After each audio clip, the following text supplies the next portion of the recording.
নমস্কাৰ ছাত্ৰ ছাত্ৰীসকল, কি খবৰ তোমালোকৰ? আশা কৰোঁ সকলোৰে ভাল। আজি 5.2 এক্সাৰচাইজটো ষ্টাৰ্ট কৰিম। তাতে যিকেইটা কুৱেশ্যন আছে গোটেইকেইটা সলভ কৰি দিম মই। তোমালোকে চাই যোৱা। তো ফাৰ্ষ্ট কুৱেশ্যনটো আমাৰ আছিলে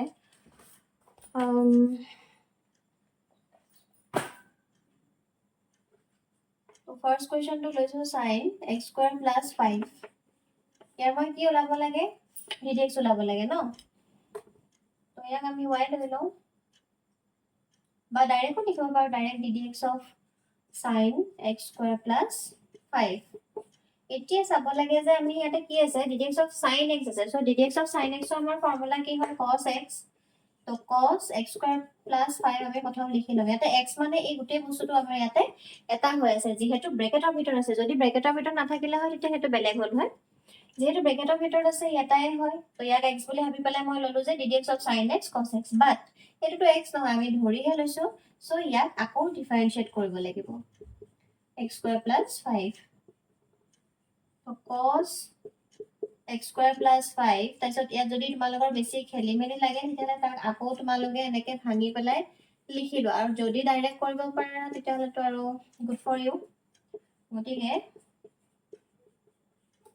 ddx of x² আমাৰ কি হৈ যায়? 2x। ইয়াতে কি এপ্লাই কৰিম আমি? x to the power n formula apply কৰিলে ddx of x² কিমান হ'ব? আমাৰ 2x। আৰু ddx of কনষ্টেন্ট হৈ যাব আমাৰ 0। সো আমাৰ এনসাৰ হ'ব 2x cos x² + 5। এইটো হ'ল আমাৰ ফাইনেল এনসাৰ। হ'ল? লিখি লোৱা। তাৰপিছত নেক্সট আমি কুৱেশ্যন নম্বৰ 2 কৰিম। নেক্সট হয় কুৱেশ্যন নম্বৰ 2। তাক আমি ddx লৈ লওঁ প্ৰথমতে। এতিয়া চোৱা, ddx of cos x হৈ আছে, ব্ৰেকেটত আছে মানে এইখিনি আমাৰ কাৰণে x বৰ্তমান ফাৰ্ষ্ট স্টেপত। So ddx of cos x আমাৰ কি হৈ যায়? -sin x। সাইনৰ জেগাত x টো sin x লিখিবা। সেই বস্তুটো কনফিউজ নহবা, তোমালোকে এক্সামত মেক্সিমাম এই বস্তুটোতে ভুল কৰা। দেন আহি যাব আমাৰ আকৌ ddx of আকৌ আমি sin x of কৰিব লাগিব, যিহেতু এইটো আমাৰ x নাছিলে। সো এইখিনি লিখি লোৱা আৰু তাৰপিছত ddx of sin x cos x। বাস এইখিনি আমাৰ। ইয়াত যদি তোমালোকে cos x টো আগত লিখি অকমান এৰেঞ্জ কৰি দিও বুলি ভাবিছা সেইটো কৰিব পাৰা। বাস হৈ গ'ল আমাৰ এইখিনিতে খতম এইটো। সো তোমালোকৰ সেকেন্ড এক্সাৰসাইজটো সহজে হয় কুৱেশ্যনছ বিলাক। কিমান টাইম লাগিছে ন এইকেইটা কৰোতে? তো বেছি মাৰ্কছৰ কুৱেশ্যন মানে মাৰ্কছ বেছি থকা কুৱেশ্যনত এনেকুৱা কুৱেশ্যনছ বিলাক নাহে, ঠিক আছে? এইবিলাক তোমালোকৰ MCQত আহিব পাৰে, কাৰণ তোমালোকৰ যেহেতু এবাৰ নতুন পেটাৰ্ণ। যিমান পাৰা সিমান ফাষ্ট কৰিব ট্ৰাই কৰিবা মেথছ কেইটা। নেক্সট কুৱেশ্যন নম্বৰ 3 চোৱা। ইয়াতো আমি ddx লৈ লওঁ। ddx লৈ ললে আমাৰ হৈ যাব sin ax + b। So ddx of sin x আমাৰ কি হৈ যায়? cos x হ'ল। দেন যেহেতু এইটো x নহয়, তাক আকৌ আমি সেম স্টেপ হয় আকৌ কৰি থাকিম। মুঠৰ ওপৰত আমি যেতিয়ালৈকে x নাপাওঁ তেতিয়ালৈকে ডিফাৰেন্সিয়েট কৰি থাকিব লাগিব। x নোপোৱালৈকে কিয় কি আমি লাষ্টত সাপোজ মই ddx of x² কৰিলো। এতিয়া ইয়াত মই কি কৰিম? x to the power n formula apply কৰিম। প্ৰথম 2x হ'বই। তাৰপিছত মই কৈছো যে যেতিয়ালৈকে আমি x নাপাওঁ তেতিয়ালৈকে কৰিব লাগে, কিন্তু আমি এই স্টেপটো নিলিখো। এই স্টেপটো কিয় নিলিখো? 2x টো পালো, ddx of x কি হ'ব? আলটিমেটলি আমি সেইটোৱে পাওঁ। সো আমি এই বস্তুটো নিলিখাকে আমি ইয়াক ডাইৰেক্ট 2x লিখো। ইয়াতো সেম, মানে ইয়াত আমি এতিয়া ddx of a কনষ্টেন্ট আহি পেলাই ddx of x লাষ্টত থাকি যাব। সেইকাৰণে ইমানখিনিলৈকে কৰি ল'ব লাগিব। কিন্তু তোমালোকে যদি এনসাৰটো ইয়াত এৰি দিয়া তোমালোকে মাৰ্কছ নোপোৱা। সো বি কেয়াৰফুল কৰোতে, ভালকে কুৱেশ্যনটো চাই পেলাই কৰিবা। তো ইয়াতো সেই একেই, তোমালোকে যদি বেছি দিগদাৰ হয় ভাঙি ল'বা এনেকে। হোল ভাতকে স্টেপ ৱাইজ কৰিবা। cos ax + b। then ddx of ax কি হৈ যাব? আমাৰ a আৰু ddx of x1, a টো যেহেতু কনষ্টেন্ট আৰু ddx of কনষ্টেন্ট আমাৰ হৈ যাব 0। সো আমাৰ এনসাৰ আহি যাব cos ax + b। আৰু এইটো আমি অকমান ভাল দেখিবলৈ আগত লিখি দিওঁ পিছত থাকাতকে। হ'ল? এইটো কুৱেশ্যন নম্বৰ 2 আৰু 3 টো হৈ গ'ল। দেন আমি 4 টো কৰিম। নেক্সট হয় কুৱেশ্যন নম্বৰ 4 কি আছে? sec tan √x। এতিয়া চোৱা এইখিনি কিন্তু গোটেই x ব্ৰেকেটৰ ভিতৰত আছে, মিন্স আমি ফাৰ্ষ্টত এপ্লাই কৰিব লাগিব sec x ৰ ফৰ্মুলা। সো প্ৰথম ddx লিখি লোৱা যিটো দিয়া আছে। বাস এতিয়া ddx of sec x ৰ আমাৰ ফৰ্মুলা কি হয়? sec x tan x। So sec x মানে কি হয়? tan √x। Again ddx of sec x tan x। tan আকৌ ৰুট এক্সৰ জেগাত 10 ৰুট এক্স লিখা এইটোৱে তোমালোকে বহুতে ভুল কৰা মানে এই এক্স আৰু এটা 10 লিখা মানে হয়নে এটা 10 লিখি পেলাই আমি ভাবো যে 10x অ 10x লিখি দিওঁ ঠিক আছে 10x হয় বাট দুটা 10 আহিব এটা 10 ফৰ্মুলাৰ কাৰণে আৰু এটা 10 আমাৰ এক্সৰ কাৰণে সেইটো ৰুল হয় ঠিক আছে এতিয়া চোৱা এইখিনি হ'ল ddx of sec x 10x তাৰপিছত এইটোতো x নহয় ইয়াক আকৌ আমি ddx কৰিম হল এইখিনি যি আছিলে তোমালোকে লিখি দিয়া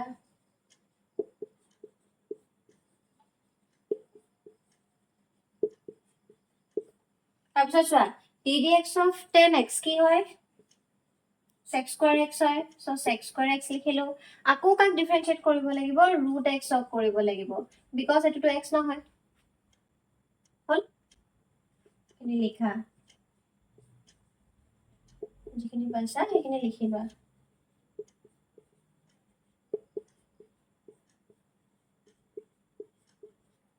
so ddx of root x কি হয় 1/2 root x হৈ গল বাস হৈ গল আমাৰ আনসাৰ অকমান ভালকে লিখি দিব পাৰো আমি root x 2 root x লিখি দিও তাৰপিছত 6 square x টো আগত লিখি দিও আগত লিখি পেলাই এইখিনি থলেও হ'ব একেটাই কথা এটো জাস্ট আমি এৰেঞ্জ কৰি দিছো আৰু ইমান দেখাত ধুনিয়া হ'ব কাৰণে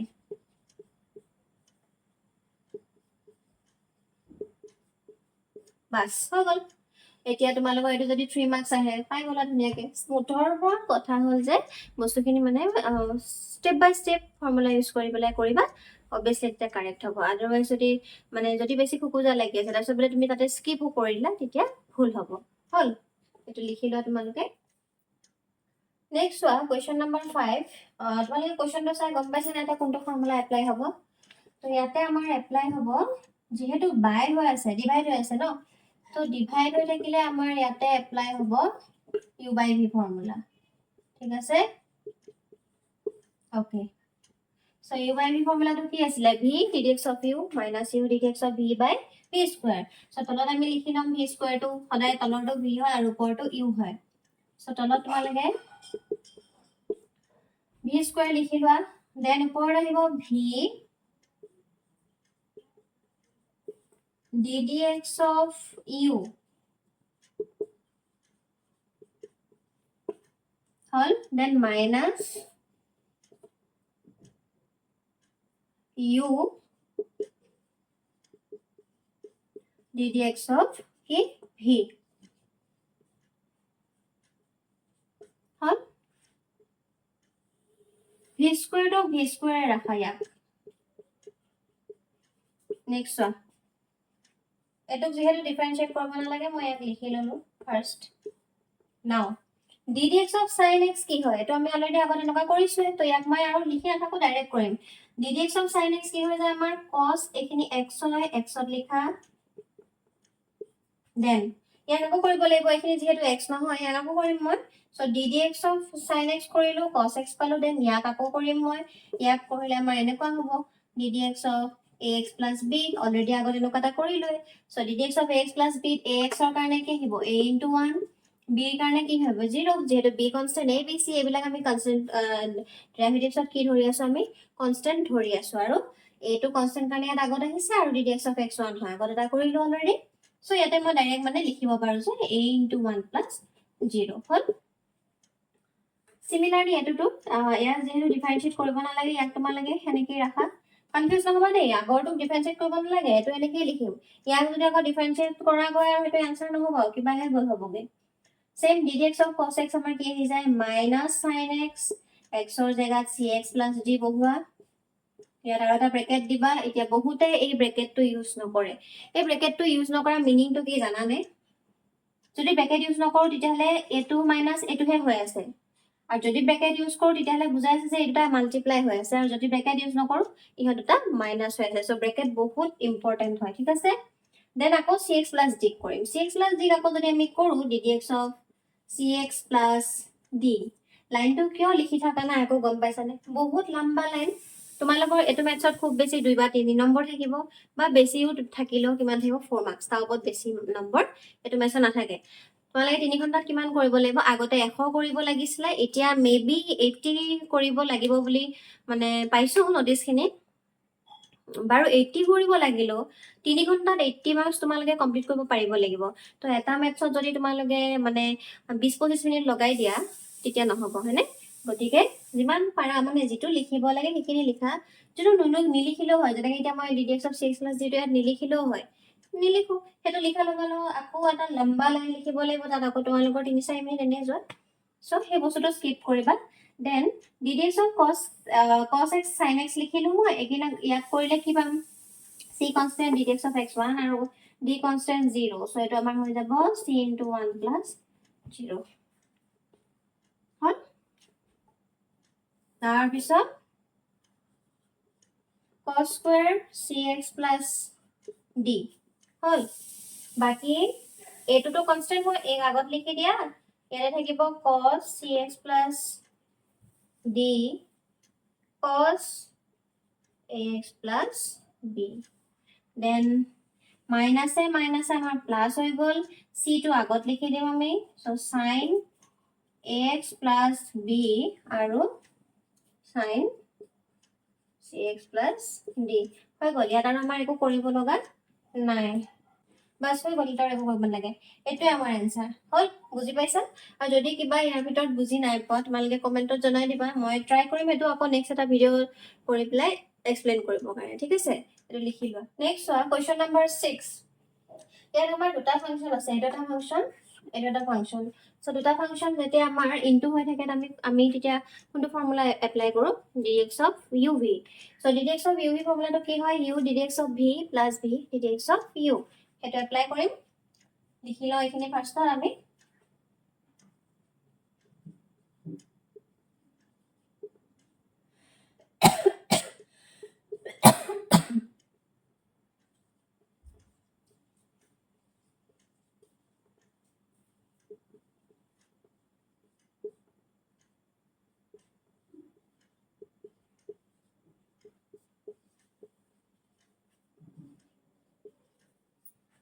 হল এতিয়া চোৱা ইয়াক মই এনেকৈ ৰাখিম cos x cube এতিয়া ddx of কি আছে ইয়াতে আমি কি এপ্লাই কৰিম তোমালোকে এপ্লাই কৰিবা ddx of sin x ইয়াত লিখি দিবা then cos square x to the power 5 এনেকৈ লিখি দিবা বাট এটা প্ৰবলেম আহিছে প্ৰবলেমটো কি হৈছে চোৱা ddx of sin ইয়াতে আমাৰ এটা পাৱাৰ আছে হয়নে পাৱাৰ থাকিলে যি ফাংশনৰ ওপৰতে নহওক কিয় পাৱাৰ থাকিলে আমি সদায় x to the power n ফৰ্মুলাটো ফাৰ্ষ্টত এপ্লাই কৰিম তাৰ পিছত তাত যেটো ফাংশন আছে সেই ফাংশনটোৰ ফৰ্মুলাটো এপ্লাই কৰিম তো ইয়াতে x to the power n formula apply কৰিলে আমাৰ কি হ'ব n x to the power n minus 1 এটো যেহেতু x ৰ ভ্যালু তাৰ পিছত চোৱা এতিয়া আমি ইয়াত প্ৰথম কি এপ্লাই কৰিলো x to the power n formula হে এপ্লাই কৰিলো sin ৰ ফৰ্মুলাটো এপ্লাই কৰে নাই sin আছে গতিকে sin ৰ ফৰ্মুলা এপ্লাই কৰিম তো আমাৰ ইয়াতে হৈ যাব ddx of sin x to the power 5 হল দেন ইয়ালে আহো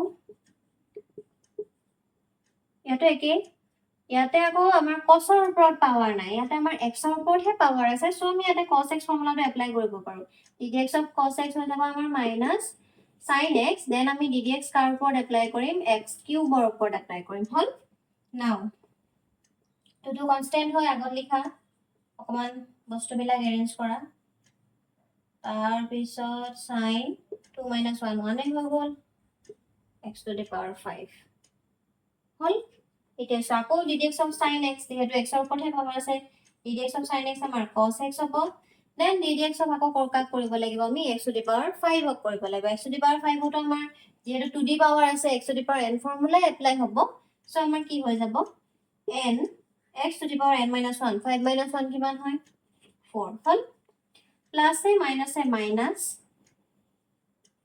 sin square x to the power 5 sin x cube ইয়াত কি হ'ব ddx of আকৌ x to the power n x to the power n minus 1 3 minus 1 কিমান হয় 2 হয় ইমান লিখি নাথাকো আৰু আমি 2 minus 1 টো 3 minus 1 টো মুখতে কৰিব পাৰো মুখত কৰিব পাৰাখিনি মুখতে কৰিবা তাৰপিছত চোৱা ইনটু কৰি দিয়া 2 5 যায় এফালে 10 হৈ যাব x to the power 4 cos x cube sin x to the power 5 তাৰপিছত আমাৰ আহি যাব cos x to the power 5 তাৰপিছত মাইনাছ 3x স্কুৱাৰটো আগত লিখি দিয়া এইটো এইখিনিয়ে হ'ল এইটো খালি এৰেঞ্জিং হয় আমাৰ এৰেঞ্জিংটো আমি ভালকে ভাল দেখা কৰি দিলে ভাল টিচাৰৰ কপিখন চাই পেলাই ভাল লাগে হয়নে গতিকে হৈ গ'ল আমাৰ এইটো এনসাৰ ফাইনেল এনসাৰ বুজি পাইছা এখিনি লিখি লোৱা লিখি পেলাই আমি নেক্সট কোৱেশ্চনলৈ যাওঁ তাৰপিছত নেক্সট কোৱেশ্চন নম্বৰ 7 ইয়াতে আছে আমাৰ 2 root over cot x square so ইয়াকো মই ddx কৰি লিখি লওঁ ফাৰ্ষ্টত